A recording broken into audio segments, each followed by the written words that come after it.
रतन टाटा द्वारा किए गए 5 सबसे बड़े दान जिन्होंने भारत को पूरी तरह बदल दिया। नंबर 5, कोविड-19 में 1500 करोड़ का दान। साल 2020 में जब कोविड-19 ने पूरी दुनिया को हिला दिया था, भारत भी इससे अछूता नहीं था। हेल्थ केयर सिस्टम लगभग ठप हो चुका था। हॉस्पिटल्स में बेड्स, ऑक्सीजन और वेंटिलेटर्स की भारी कमी हो गई थी। इस समय हर तरफ से मदद की जरूरत थी। ऐसे वक्त में रतन टाटा ने दिल खोलकर दान किया। टाटा ट्रस्ट्स और टाटा ग्रुप ने कुल मिलाकर 1500 करोड़ रुपए का योगदान दिया, जिसमें से 500 करोड़ रुपए मेडिकल उपकरण जैसे वेंटिलेटर्स, मास्क, पीपीई किट्स और टेस्टिंग किट्स खरीदने के लिए दिए गए। बाकी रकम हेल्थ केयर इंफ्रास्ट्रक्चर को मजबूत करने और जरूरतमंदों की सीधी मदद के लिए दी गई। इस योगदान से हजारों लोगों की जान बचाई जा सकी और देश को कोविड-19 से लड़ने में मजबूती मिली। रतन टाटा ने सिर्फ आर्थिक मदद ही नहीं की, बल्कि उन्होंने लोगों में एक भरोसा जगाया कि मिलकर हम इस महामारी को हरा सकते हैं। ये योगदान भारत की लड़ाई में एक महत्वपूर्ण मील का पत्थर साबित हुआ था। नंबर 4, IISc को 750 करोड़ दान। रतन टाटा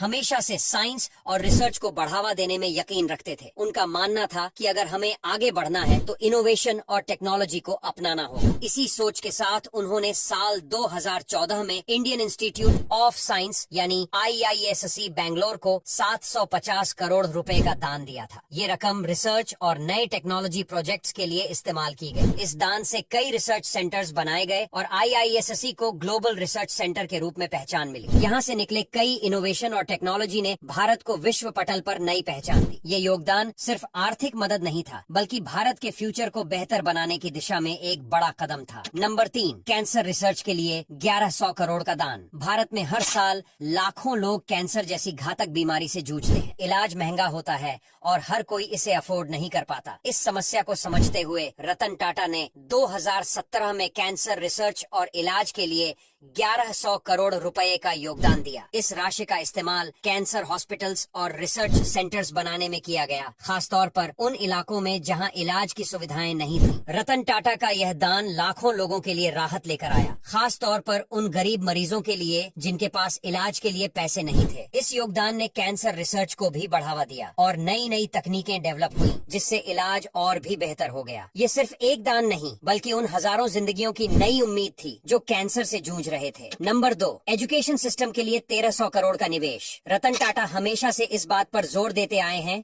कि अगर देश को सशक्त बनाना है तो सबसे पहले एजुकेशन सिस्टम को मजबूत करना होगा। इसी सोच के साथ उन्होंने 1300 करोड़ रुपए का योगदान ग्रामीण शिक्षा को सुधारने के लिए दिया था। इस फंड का इस्तेमाल डिजिटल लर्निंग प्रोग्राम्स, टीचर्स की ट्रेनिंग और स्कूल इंफ्रास्ट्रक्चर सुधारने में किया गया। इस योगदान का सबसे बड़ा असर यह हुआ कि ग्रामीण क्षेत्रों में रहने वाले बच्चे जो पहले शिक्षा से वंचित थे, अब डिजिटल माध्यम से भी पढ़ाई कर पा रहे हैं। इसके अलावा टीचर्स को भी नए तरीके सिखाए गए ताकि वो बच्चों को और बेहतर तरीके से पढ़ा सके। रतन टाटा का यह कदम देश के एजुकेशन सिस्टम को एक नई दिशा में ले गया और लाखों बच्चों के भविष्य को बेहतर बनाने में मदद मिली। नंबर 1, टाटा मेमोरियल हॉस्पिटल। कैंसर के इलाज के लिए देश का सबसे प्रमुख अस्पताल टाटा मेमोरियल हॉस्पिटल रतन टाटा की दूरदर्शिता का नतीजा है। मुंबई में स्थित यह हॉस्पिटल हर साल लाखों कैंसर मरीजों का इलाज करता है और इनमें से ज्यादातर मरीज गरीब तबके से होते हैं, जिन्हें मुफ्त में इलाज मिलता है। रतन टाटा ने इस हॉस्पिटल की स्थापना में मुख्य भूमिका निभाई